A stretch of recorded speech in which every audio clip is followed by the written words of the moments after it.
Hi, everybody. Welcome to the September 6th, 2019 edition of Colorado Inside Out. I'm your host, Dominic Dezzutti. Thank you very much for joining us. Let's get started with a quick take on Empower Field at Mile High, the new name of the Bronco Stadium. Patty Cahoon from Westward. Empower, the latest company to go ahead and not worry about the jinx that they're going to be defunct and out of business in 5 or 6 years from now. This came out of nowhere for me, but you're doing much better. Your finger on the pulse, what's going on in Denver. Was this a surprise to you? Well, it probably took the Broncos a couple of years to scrape together the cash they'd need to pay anyone to take the name of the field, given the record of the previous sponsors and also how the team has been playing out. We lost Invesco. That worked out really well for them, and we see how well Sports Authority worked out. So we can only hope that Empower will help all the team with their unique services, which are retirement services. At least people will be prepared for life after the Broncos. I saw a funny tweet about that saying, my retirement's with Empower. Now what do I need to do? Yeah, so who knows what goes from here. David Copel from the Independence Institute and DU Law School. David, I didn't get all the different numbers, but I did remember hearing something that if they are there the entire term, that they'll pay, I think, something like $50 million that goes towards the upkeep of the stadium. But then they slipped in a little thing of saying, oh, and by the way, the stadium might need over $200 million worth of work. Are you sensing the taxpayers eventually getting screwed in this one? Well, yeah, and of course we should name the stadium after the people who paid for it. So we should call it taxpayer-funded corporate welfare for multimillionaires stadium. At Mile High. Yeah, at Mile High. And of course, it's now well established that whatever corporate logo you slap on it, people still call it Mile High, as they should. And as Patty said, it's a perilous thing for a company to do. You know, it's like, oh, I just got a job as a keyboardist for the Grateful Dead. Oh, it's fine. That's very prestigious, but nobody's going to sell you life insurance anymore. Or, you know, it's like being the drummer in Spinal Tap. So we'll see if they how long that name is on the stadium. Folks, you know you're in for a good show. We're 3 minutes in. We've already mentioned Spinal Tap and Grateful Dead. It's going to be an awesome one. Eric Sonderman, political analyst. I don't know about naming rights anymore. Clearly it's a big deal. Someone signed up for millions of dollars, but do they have the same panache as they used to? Well, it just doesn't roll off the tongue. I mean, I guarantee you most of our viewers and no one around the table had heard of Empower before a few days ago when this press release goes out. We have Coors Field, well-known brand. Pepsi Center, very well-known brand. Empower doesn't, quite live up to it. The Broncos are going to need all the power they can get this year. I think they're probably in for tough sledding, so maybe they will feel more empowered, but I don't know how long this one lasts. Natasha Gardner, articles editor 5280. One of the most distressing tweets I saw was the fact that the Empower logo looks like about half of the New England Patriots logo. So there's a little too close of an association there, at least for I think most Bronco fans' taste. What do you take away from this new announcement? Well, and I saw that as well. And once you see it, it's hard to unsee it. Absolutely. But yeah, this is interesting because it's almost a perennial topic at this point. And in case anyone has missed the memo, Bronco season is starting again. So make sure you check your calendars before you start driving on a Sunday. Make sure you know what's happening. So the season starts on Monday. We'll see how things go. Certainly should be a tumultuous year. But I think that anyone who's concerned about the name should just remember football is a business. It is a big business. And they're going to make as much money off of this as they can. So in some ways, Bronco fans should just be thankful that it's not on the front of the jersey yet, as it is in other sports.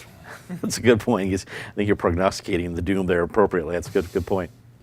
Former State Senator Mike Johnston dropped out of the U.S. Senate race this week. He was the fundraising leader in the Democratic primary with over $3.4 million raised, at least so far through July. Johnston cited John Hickenlooper's entry into the race, stating that he did not want to go negative against the former governor. Patty, do you think this is... Johnston was one of the only voices of the many people running the Democratic primary that didn't come out and said, when Hickenlooper got in, well, this isn't a coronation, and I don't care that he's running. You didn't hear anything from Michael Johnston. Do you think this will set a trend, or is he by himself on the getting out to not have to go negative against John Hickenlooper? Well, he will not be the only person who gets out, but he could see the writing on the wall in his case. And let's remember when Hickenlooper first got into politics, which was with the naming of Mile High Stadium. When he led that campaign from behind the bar at the Wine Coupe Brewing Company, definitely man of the people. We don't want to have it be taxpayer-funded stadium at Mile High. But that whole campaign to keep Mile High Stadium is really what moved him to the mayor's office, then moved him to the governor's office. So when he is on his game, to use a football analogy, really is pretty unbeatable. Will he be on his game coming out of the presidential race? Will he kind of get his mojo back and get rid of the national ties, which I think really didn't do him a big favor last week when the Nationals came out? I think he will become much more a man of the Colorado people, and I think Mike Johnston saw that. Mike had already just lost the race against Polis to get the Colorado Democratic nomination for governor. So why wouldn't he go and spend time with his nice family? He's got a great career. He's had a great career in education. He will have a long and great career after this, whether he stays in politics or wants to get back into education or do something else. But I think he did see he was not going to beat Hickenlooper in this. And I think Wisely didn't want to go negative, because I think Hickenlooper will come back and try to do that nice guy, I'm not being negative too. David, what do you think about, and I realize you've mentioned this before, that Hickenlooper may not be considered moderate among Republicans, but in that Democratic field, he's on the moderate side of that. Does this give him that lane almost entirely to himself? Yes, in the modern Democratic Party, he's got the Menshevik lane all to himself, and there's a lot of fighting over in the Bolshevik lane. It's just the way of the world in both parties that the National Senatorial Campaign Committee, when they see a potential pickup seat, they come in and they see that there's somebody they think is clearly the strongest candidate. They come in and they bigfoot and they threaten and they do everything to try to clear the road for whoever they pick. And the other Dems in the race are understandably complaining about it, but that's how it's always been done by the national committees that lead a successful effort for their party that year. And Romanoff saw this happen to him last time he was running for Senate, which was against Michael Bennet in 2010. And it could have been a pretty even race, and Romanoff had a lot of advantages, but the Obama machine just turned on so massively and relentlessly pestered every Democratic voter who had no idea who these two guys are, that Bennet is the Obama man, and that took Bennet over the top. You can beat the national establishment if you have a good campaign. An example of that was Marco Rubio, who was the former House Speaker, like Romanoff was, so he had a good base. And Charlie Crist, the governor of Florida, whose ideology is skin deep and that all he cares about is his tan, was the preferred choice of the Republican National Senatorial Campaign Committee. Rubio beat him in the primary, and it was a tough and an uphill thing. So it is possible that Romanoff could replicate Rubio's success, but he partly needs to clear out the rest of the far left of the party to get a one-on-one versus Hickenlooper. Eric, it's almost guaranteed, I guess you can't say until it actually happens guaranteed, that Colorado will get a 8th congressional district after the next census. Do you feel that Johnston might be saving this powder, as one of your terms, to run for that 8th congressional district?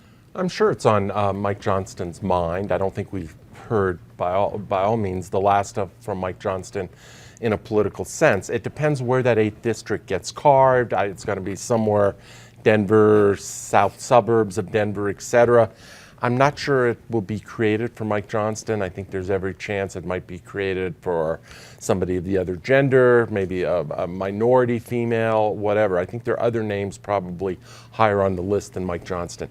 I think interesting analysis from both David and Patty. I agree this was a wise decision, probably an inevitable decision on Johnston's part.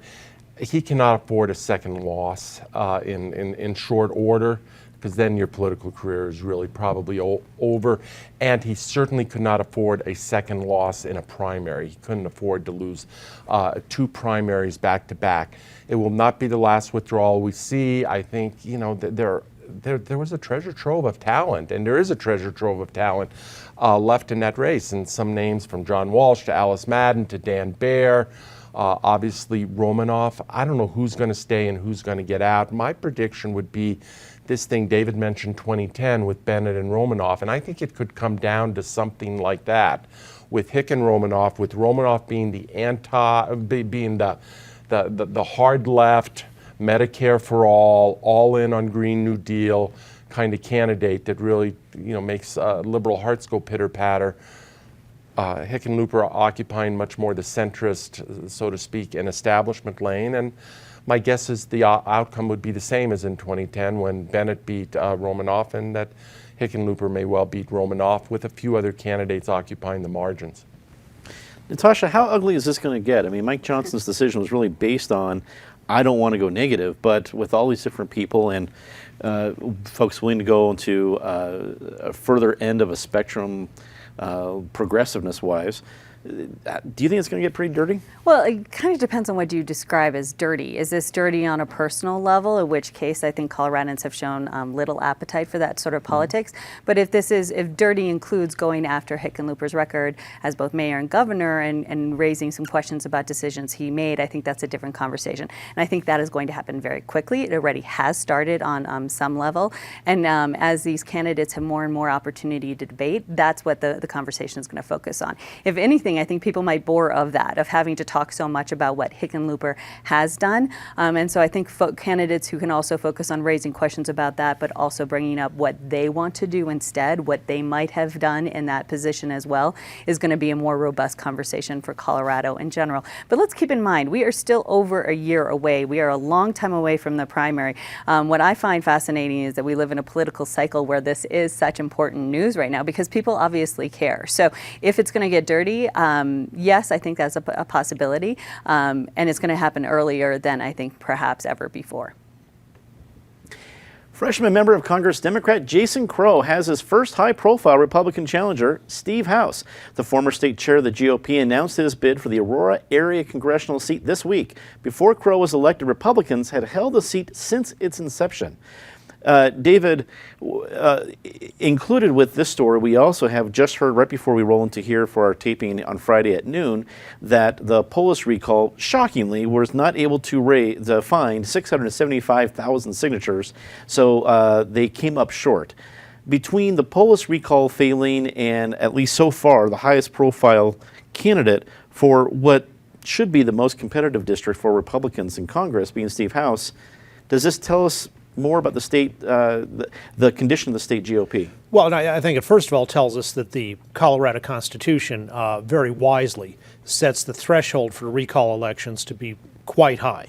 And obviously there have been some people who were so out of touch with and hostile to the interest of their district where the petitions were going to make, Rochelle Galindo the petitions would have succeeded and she would have been recalled, and in other cases in previous years as well.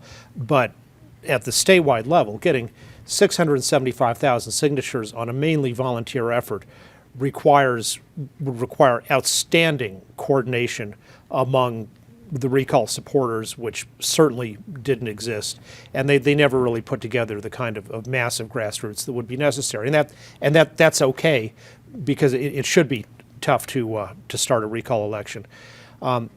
For the CD6, I think House, who's been Republican Party chair and so has a lot of experience about the mechanics of politics, might have the nomination to himself. And yes, is it an uphill thing for two reasons? One, it's a Democratic-leaning district, and the fact that it was in Republican hands was only because Mike Kaufman is just an outstanding candidate and worked super hard. And then it's in 2020 where Trump is certainly unpopular in Colorado and a drag on the Republican ticket there, and all the more so in that district. But as the lottery advertising used to say, if you don't play, you can't win. So there are plenty of people who've won elections where they went in with a more unfavorable situation than House is, and something happens during the election, you get lucky. The Democrats could nominate some extreme left candidate who's just as unpopular with the voters as Hillary Clinton was, and make it more of a fair fight. Eric, you can take your pick here between the Polis recall and the House announcement. I guess for me, the Polis recall, more news about it basically becoming just a really a data acquisition campaign rather than a real recall campaign, as we're hearing more about that and saying people signing these things just becoming a mailing list for whatever party is going to do it. Is that going to eventually dampen these things, or are we just going to see more and more of these recall efforts? Well, let me try to do a quick take on each. On the recall, it was doomed to begin with, but let me call BS. In the article this morning, right before we taped, they're claiming, the proponents, the organizers of the recall were claiming to have at least 350,000 signatures, and maybe when all was said and done, as many as 500,000. But we're not going to show the petitions, we're not going to release them, and we will not release a final number. There were boxes of paper. I mean, you know. I call BS. I didn't think they'd get 100,000 signatures. I'm still dubious they got 100,000. Maybe they did, but they did not get 350,000 signatures. And prove me wrong and be transparent if you want to prove me wrong. On the House race, David is correct in the sense of that was only a competitive district because of Mike Kaufman. When Mike Kaufman departed that district and got beat, I think it stopped being competitive. Do not bet the House on Steve House here. It will not be I don't think it will be a targeted race by national Democrats or by national Republicans. That will not be that district. Natasha, between both the headlines, what's your takeaway? Well, I think the recall fever that supposedly hit Colorado hasn't quite picked up the way that people expected it to. I hope it's a time for introspection to look at why are we doing these and are they working? Are they accomplishing what we want them to?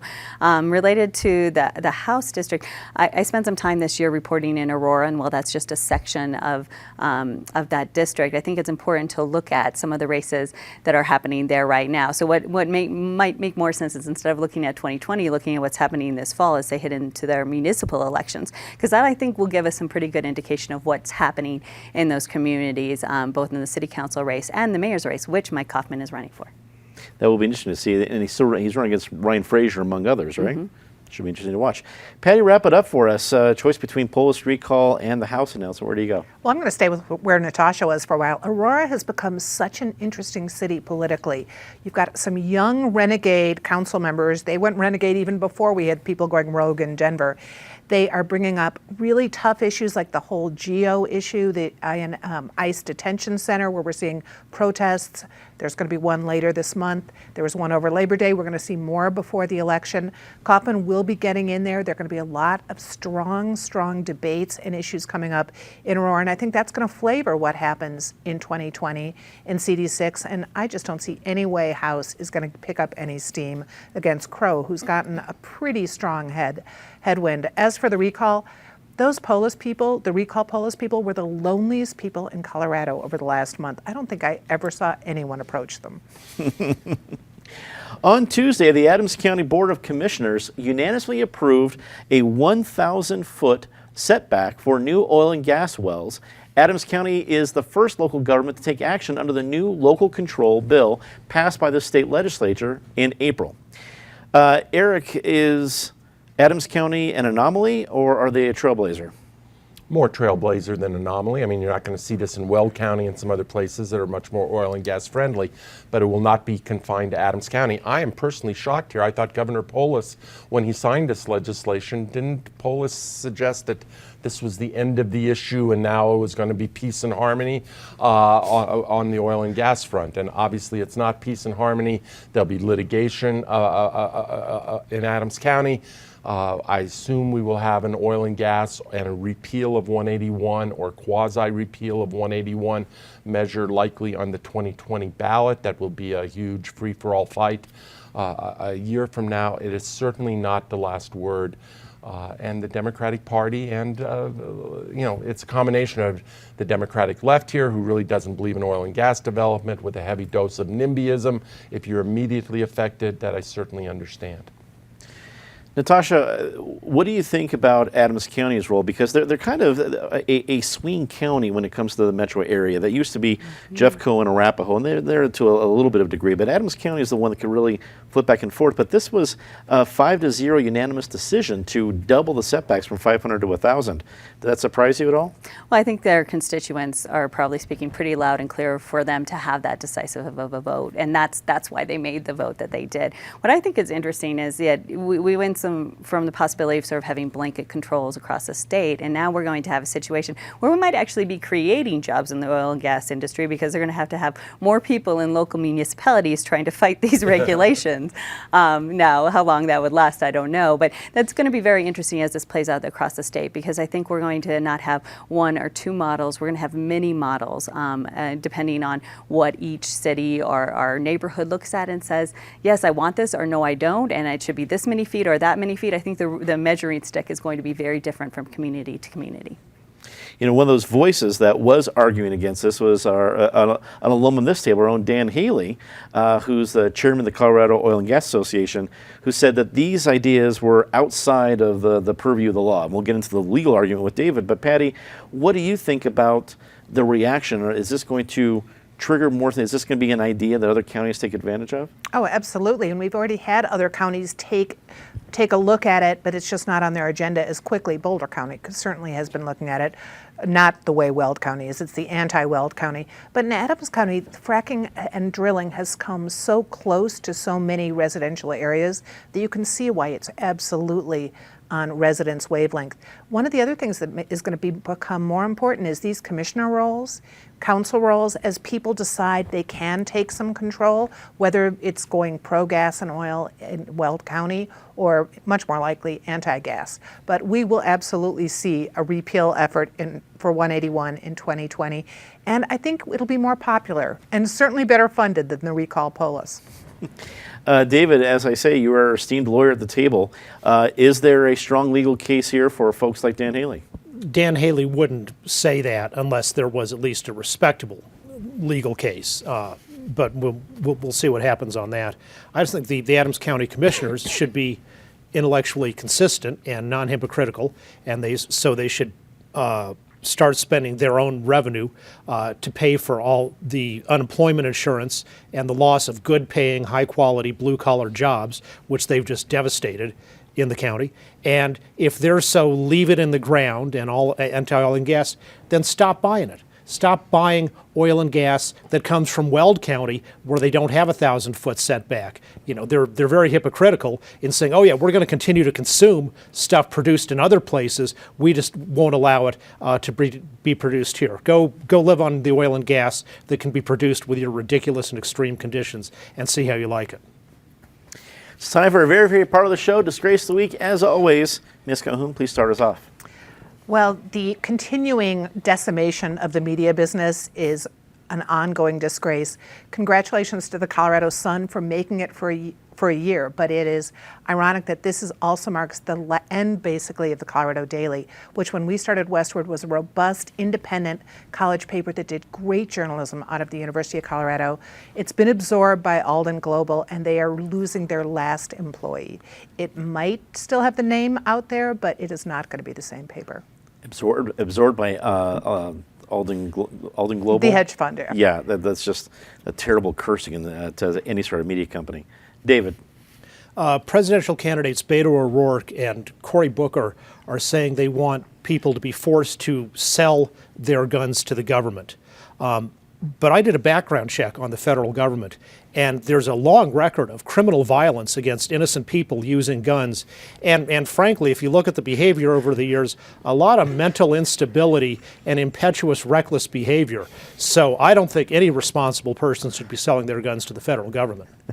A creative approach. I like that, David. Eric. Speaking of mental instability, a very toxic combination of 4 elements this week. Donald Trump, National Weather Service, Sharpie pen, and Alabama. I think enough said. Enough said.